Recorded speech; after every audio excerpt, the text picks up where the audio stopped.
It's so nice to be here once again. Today's topic is affordable housing. No matter who you are, no matter the work that you do, you need a place to put your head on at the end of the day. So we have an expert in the house today who is going to throw light on this. Stay with us, we'll be right back.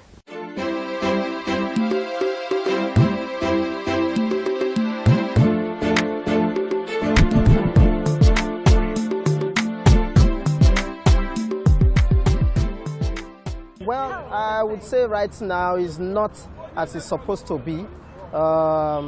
Basically, possibly because of the issue of, having to go through an agent. The agent has to get his own from it. A whole lot of bureaucracy going through, having to purchase a land and the cost of equipment. The issue of inflation actually tells down on everything, both on building materials. So I don't think it's really affordable as it were right now. I've stayed in Owerri, I've stayed in Enugu, and marriage brought me to Lagos. Housing here is quite expensive. I can get a 3-bedroom apartment as in Owerri for 200, 250. But here in Lagos, a good one, a sizable one, 450, 500, even 600. And for most people that are not bankers or high network individuals, you can't really get such houses. You just be getting something that's not okay for you.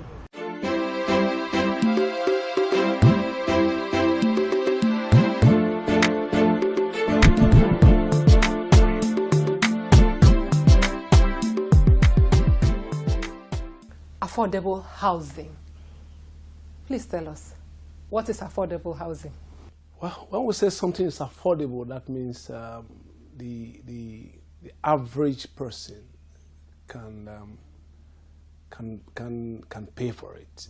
I mean, the common man, in quotes, using the parlance, can pay for it. Mm-hmm. That one, when we say affordable. Affordable now depends on the class. But I believe that what we're talking about is that the average citizen can afford and pay for it. When we say it's affordable, when we say something is 100 million, how many people can afford it? There are some people that can afford it. Say it's 20 million, there are some people that can afford it. But on the average, when we look at the minimum wage, the level of income of the average person, what can they pay for? Then we'll say it's affordable. So affordability depends on the level of the person we're talking about. But I believe in this sense we're talking about the generality of the population. When you talk about affordable housing, yes, for the common man, what class of people are you looking at? Okay, we're looking about the lowest rung of the ladder. We're talking about the average person. Mm-hmm. We're talking about the one that had made effort probably to go to school, graduate, and should be able to step into the housing ladder. Okay. We're talking about something that's essential to every person. Yeah, so affordable housing yes, is not for everybody. Definitely it's not for everybody. All right. We must be sincere with that. I mean, when we say affordable, I'm talking about the cleaners on the streets. Can they really afford housing? Yeah. So let's be realistic and say that, okay, if you go to school, you get a job, I mean, you should be able to climb the housing ladder easily. Mm-hmm. So, we can say we are coming down to the level of affordability. Mm-hmm. That's what I think. Oh, okay. So now in Nigeria, we have a minimum wage. Yeah. How much is that? 10,000 or 20,000? Do I really know? I think it's 8,000 or something. So yes. This category of people, can they afford? Are they included? You see, that's I believe now that's the circle we want to look at. Mm-hmm. Saying that if on the average you start earning salary, you should have hope of having a roof over your head. Mm-hmm. I mean, in Africa and down to Nigeria, it's a thing of pride for any family to have their own shelter, something they can call their own. I mean, the average Nigerian will deny themselves some privilege to have their own place, to point to say and say, this is my house. it's a thing of pride for us. So have we allowed people to achieve that dream? Can they actualize it? What is being done to make it realizable? So I think that's what we're talking about. So you tell us, what are the schemes that are available? For now, I can say categorically that when we talk about affordable housing, virtually there's none. Really? Yes. I mean, we should be sincere with ourselves.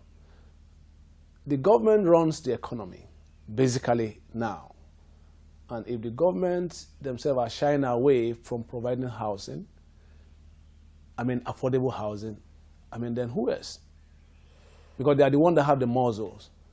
And they, you know, in Nigeria, a government will build 200 houses, 500 houses, and they will call the cameras to come and celebrate. That house cannot go around those who work in the governor's office alone, if you want to give to each of them. So is that affordable? And at the end, they want to sell and move away. And when they want to sell, the price at which they put it, if you accumulate people's salary for some 20, 30 years, you cannot afford it. So is it affordable? No. But housing is the very basic need of people. No matter the work that you do when at night, or you need a place to put your head. How come nothing is done about it? Like I said, it's a thing of pride for a Nigerian to own it, either male or female, to say this is my house. Not just a pride. Yes. It is, even if you don't have food to eat. Yeah, I mean, it's essential. You have a place. It's essential. After food, shelter is next. Yeah. But I mean, even in our culture, it's a thing of pride for you to say, this is my house. You know, a child wants to go to school and say, my father's house. Which gives them some level of confidence. I mean, you are out of your city, your town. You want to describe how to get to your village, to your town, to your hometown. You try to describe your father's house. It's a thing of pride for you to describe what belongs to you. I mean, one of the things that you really want to point to is the house. Yeah. So it is very essential, and unfortunately, we are not looking at it. I mean, the government is not taking it as serious as they ought to. So that's why I said that I don't really think there's affordable housing outside there, because the ones that have been provided, the majority of the people cannot afford it. It's still for the It's for the higher mighty. I mean, by the time you put a house, for example, in Lagos, 3-bedroom, and you are telling people to come and pay some 30 million, 40 million for it, how many people can afford that? Hold the thoughts. Yeah. Let's take a break.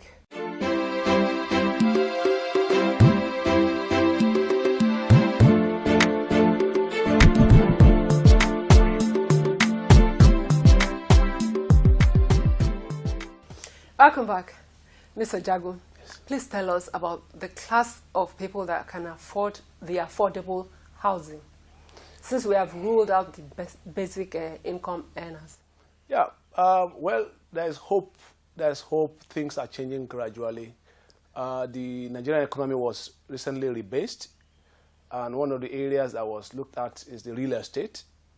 People see that there is hope, and there is investors can bring money in, both local and foreign investors. So professionals are actually getting very innovative with ideas.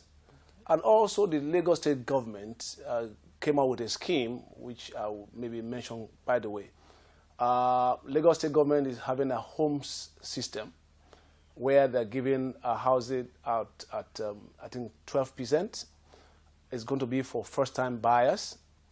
And then you cannot finish paying until the first 10 years to discourage those who want to speculate, so that you must not have a house before. But like I said initially, those houses, they're a little bit expensive. So the initial payment expected is on the high side, maybe some of them 6 million, 9 million, but I mean, it's still reasonable than paying for everything. Now you are allowed to spread the balance over a minimum of 10 years, and I think you can take it to 15 or 20 years. And the interest rate is still good, 11, 12%. I mean, it's lesser than what you get in the commercial banks at maybe 20, 25. So ordinarily, it's still reasonable. So that's why I say there's still hope. So what kind of houses are we looking at? Well, what Lagos State government is doing is 1 bedroom, 2 bedroom, 3 bedroom, and the prices vary. I mean, the 1 bedroom, I think 8, 9 million, 2 bedrooms. And I mean, I don't have the figures on hand, but they vary. But what I'm saying is that at least they give a hope that if you can muzzle the initial capital to pay for, and over time you can start paying over 10 years. And I tell people that if you can get it, it's still encouraging. Why? Because by the time you see how much you are paying as your annual rent, you just put a little bit on it. It will amount to the mortgage you are paying to the government, aside the initial payment. So the initial investment you need is actually to try to see how you can put money together to pay the initial down payment. But subsequently, what you are paying monthly to the government or annually actually is just a little bit above your annual rent. I've looked at it. Okay, who are the people qualified for this? Well, the way the government is doing it, I think it's a raffle. I mean, every month, 200 people will win a raffle. I mean, you buy the form, you indicate the area where you live, where you want, and then they pick a raffle. I mean, it's monthly, and then they pick people around them. Okay, but here you're just talking about Lagos State. Yes. Yeah, so looking at Nigeria as a whole. Well, Lagos is still the hub of the economy, so it's still where people can easily make their money back because it's expensive actually to build. Okay. So, like I said, professionals too are coming out with innovations. What professionals do now is try to probably give you room to pay over 2 or 3 years. They network with banks and then maybe arrange a mortgage for you, but they are higher. Maybe the interest rate could be about 20–25%. And they tell you maybe at foundation you pay 20%. They have milestones. At each milestone there are some payments expected of you. But the average I've seen of them is that they don't stretch more than 24 to 36 months for you to pay. How many people can afford this? I mean, if we're talking about spreading 40 million, 70 million over 3 years, how many people can afford it? Those who are working in the oil industries can do that. Those who are working in bank, any good salary can do that. Those ones can afford yes, any kind of house. Not any. They can't muzzle the whole money at once. Okay. But it gives them breathing space. Okay, but let's zero it down to, because when you talk about oil company, bankers, people that are high income earners, yes, they can at least afford housing. For the people that cannot, for a common man out there, maybe, let's say maybe the salary is 20,000 naira. Yeah. Can such a person be qualified for this scheme? Well, I think for Lagos State government, I don't think there's, they don't have a limit as long as you can pay the monthly installment. But you are saying Lagos State, it has to be raffle draw.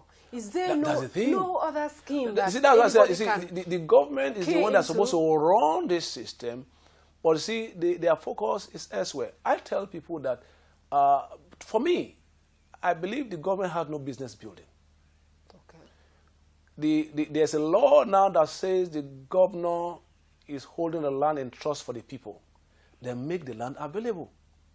I mean, acquire the land, let people have access to it cheaply. These omoneles will go away. I mean, for example, if I know that if I get to my state government, I can buy land for $500,000 with C of O. Why will I go to one speculator and go and buy at 9 million? And I know that the government will stand by my side. That's one. Number two, apart from making land available, I believe government should focus more on infrastructure. Most of the houses we are building, the government build prototype houses. Let's assume they build 3-bedroom flats. If they build 3-bedroom flats, we know that our culture differs from where we are bringing these things. Mm-hmm. You may have 3 children. Your neighbor may have 1 child. Mm-hmm. So when we say 3 bedrooms, is it really what you want if you want to design for yourself? So you are chalked up into their design. But if they make the land available and provide infrastructure, you build what suits you. Some of our people have 3, 4 wives. What is the private sector doing about this? Yeah, the private sector definitely, they are capitalist. They are profit driven. Wow. So they have to go to the capital market to get funds. And availability of housing from them depends on how much profit they can make. So if they go to the banks and they are sourcing for funds at 25, 30%, they can't give you for less. No. So that's the bottom line. My take is that, for example, the government have access to some funds. You give a civil servant 3-4 billion to look over, and the man is investing in stock exchange for pension. What business does he have with that? I mean, those are funds. When you take pension from people, we're talking about people who will need this fund, who will not need this fund in the next 15, 20 years. Those are source of cheap fund. So throw such funds into housing. Ensure that it goes to real housing. That's what I'm saying now. Now you can give interest rate at single digit, 7%, 8%. You can even say it's those who are contributing to this fund that can access it for housing, that maybe after contributing for 5, 10 years, I mean, you have worked for 5, 10 years, you are sure that you can access your money because it's contributory. Now the government has done something with it, so it's a rolling scheme. I believe that such funds, if they are being used regularly, they will not be available and fallow for somebody to steal 2, 3, 4, 5 billion. Okay. So if you throw it to housing, it's tied down. The man that's building the house cannot run away with the house. You go to a stock exchange that can crash in the next minute. But if it's a house, I mean, the real estate is a hedge against inflation. Hold it on. We'll be right back. Stay with us.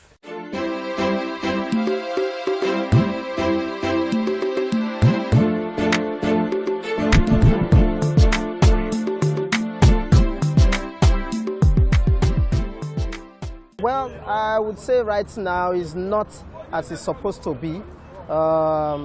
Basically, possibly because of the issue of, having to go through an agent. The agent has to get his own from it. A whole lot of bureaucracy going through, having to purchase a land and the cost of equipment. The issue of inflation actually tells down on everything, both on building materials. So I don't think it's really affordable as it were right now. Well, I think the government, I won't say they should mandate the landlords, but they should look into it and at least give maybe a fair rate, a flat rate. Okay, don't go above this, or let your range be within this. For a two-bedroom apartment, for a 3-bedroom apartment, okay, don't go beyond 350, just like that. And because there are no no housing policy, you understand, they can always get away with this action. Somebody comes in, before you know, you ask him, you want to increase his rent. If he refuses, he's sent away. And secondly, they should set up some, appropriate rent tribunals for rent, so that these people should be adequately empowered by the government to look into these housing policies and to make sure they get a house and to deal with any landlord that raises his rent arbitrarily.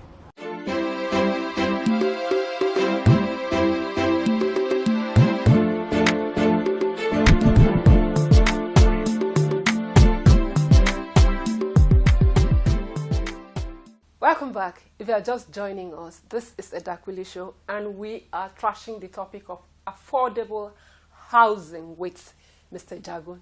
Mr. Jagun, for an individual that wants to build, yes, what are the challenges? You mentioned something about a money lay. Oh, how does this affect that's a big headache, not only in Lagos, but all over the nation, particularly in the south. I mean, particularly in the south? In the south, yeah. I mean, in the north, they are not very pronounced because the land tenure system there, it's different. It's a little bit different. I mean, the people respect the emirs, the lords. Okay. But here is, in down south is family owned. Okay. So you see people now coming to claim ownership. Government, by the land use decree, has taken over ownership, but these people are still saying, no, this thing belongs to us. So the government is sitting there in government, the governor is sitting there in government house. You are on the road at their mercy. So, and it's difficult to treat them. The schemes that are a little bit excluded are the ones that maybe the government has acquired, giving CFO, so you can run back to the government to help you. But you see, they have different antics. You see 5 people in the same family, 3 will sell to you, and then turn their back, then the two others will come and say they're not part of that 3. Give me my own. Give me my own money, so you have to buy all over again. Oh. So if you are smart or you have been beaten once and you go back and also insist and maybe do your due diligence, maybe somebody has been beaten before, I told you the trick, and then you go there, well, and you have escaped. Well, you have not really escaped totally. When you want to start building, well, they will ask you to pay when you want to do foundation. Oh, you want to do foundation for your house? They collect money. And they are the one that will decide how much you're going to pay. And when you start building and you get to maybe to the lintel level, say, oh, you now want to put lintel. Now you can't continue, you have to pay us some money. And then when you want to do your roof, oh, you want a roof. Oh, thank you, welcome. They will give you another charge. So, so for every stage of your construction, you are at their mercy. Wow. So as you are budgeting for your building material, you budget their own. At times, even to bring materials to site, they will charge your contractors for bringing materials to site. But what you are saying is not peculiar to the families or the indigents. I noticed that even when you want to reconstruct your house or something, the people come from government, say Lagos State government, local government. You have to take permits. You have to do. You pay for all the stages that you're talking about. Yeah, no. You don't pay for all the stages. When you have your building permit and your building has been approved, I mean everything has been approved, you don't pay anything again. So still the money the local government, yeah, the local government. The local government, when you want to do any renovation, they have their schedule. They have a list of things if you want to do, you must come back to them to seek permission. So when you go to them and they take the permission, and if anybody comes, you show them. And you don't take permission with mouth, you take with cash. Oh, well, there are official fees you need to pay. When you pay those official fees, you are free.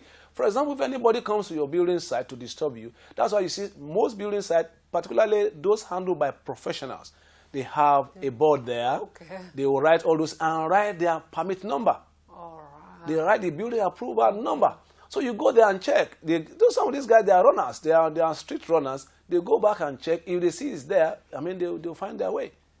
If you don't contravene the approval given you. Sometimes some people have approval for a bungalow. They now start converting into a story building. I mean, definitely they'll come and disturb you. Okay. As long as you are going in accordance with what was approved for you, nobody can disturb you. Mr. Jagu, as an estate surveyor, what are your contributions towards making housing affordable in Nigeria? Well, the estate surveyor and valuer is a grounded person, is an all-rounder professional. What we try to do, based on our experience, most times is to encourage our clients. Because of the mirage of problems, some people want to shy away from owning a house. You encourage them and tell them it's possible, and then you give them the practical tips and steps to own one. I've gone through that before. I mean, I used to have a tenant. Before you ask for rent, he has paid. When they have issues, there's a block of 8 flats, he has done. And I told him, do you have a plot somewhere? He said, never thought about it. That's difficult. I told him, it's simple. Get a plot of land, build gradually. Today, by the grace of God, he has about 2-3 houses. Okay. So we try to encourage people, take them through the steps, tell them the professionals they need to engage. I mean, to engage an architect to draw for you, a QS to give you to quantify for you, things like that. We tell them the processes you need to go through. And by the time you see, like we said during discussion, the average Nigerian want to have a roof. So by the time you lay it A, B, C, 1, 2, 3 on the table, they realize that, oh, sorry for taking you back. Yeah. What are the ABCDs? What are the steps that one can take with a limited amount as salary or in your pocket? The first thing is to get land. Get land with get money. A land. You get land with money. You get land with money, but you see, sometimes people dream high immediately. I don't need to get land in the Koi. Can get land somewhere. I mean, Ajah today that people are selling for 5 million. There was a time, less than 10 years ago, that you can get land in the same place for 20,000 naira. Okay. But no matter how far it seems or look, get land there, buy it. Development will get there. And then start doing something gradual. You don't start from building 12-bedroom house. You can start from the bungalow that will end up being your boys' quarters. Move there. You're no longer paying rent. And then when you move there, then the money you're supposed to be used to pay rent, you start building the main house. I mean, you have your roof over your head. Good. So it's a long-term plan, Yes, which you start gradually. So a step of 1,000, I mean, you take the first one. Thank you, Mr. Jagun, for coming. It's a pleasure. I really appreciate it. I'm sure you gain something, and you'll sure go and get that piece of land. Stay more for Medicine from Your Kitchen. We'll be right back.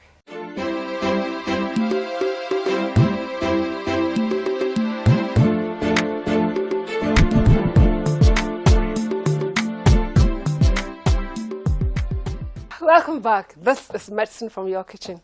You cannot give somebody what you do not have. This is what I have for you.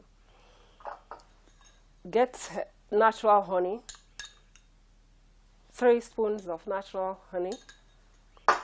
Get your ginger and your garlic, 3 cloves. This, you peel it. When you peel it, you have something like this. Mine is already peeled. You have 3 of these. You get ginger, this. You peel it. This is what you have. And I pounded my own garlic. This is what I have. I pounded this 3. This is my grater. I now grate it. You know, grate like this. This is what I have. This is my honey. I add my grated ginger.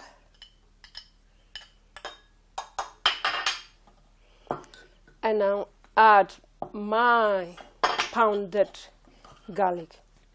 You have to make it smooth. Make it very smooth. Very smooth. I add to it.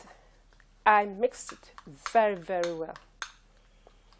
Sometimes you get some honey that might be very thick. You may need to add more honey just to give you the consistency that you need. What you can use this for most commonly is cough. And I'm talking about onset cough. I'm not talking about something like TB or pneumonia. If it's just an onset cough, you know, most of these things are better treated or handled when is it fresh or when they are new, just started. It's not when something has entered into your body for a long time, you come and start using this one. No, this is one of the best home remedies for cough. Apart from that, most of the older men or women that I know of always swear by this to be the secret of their longevity. You prepare this and bottle it and keep. The longer it stays, the better. It can stay up to 2 years or more. It won't spoil.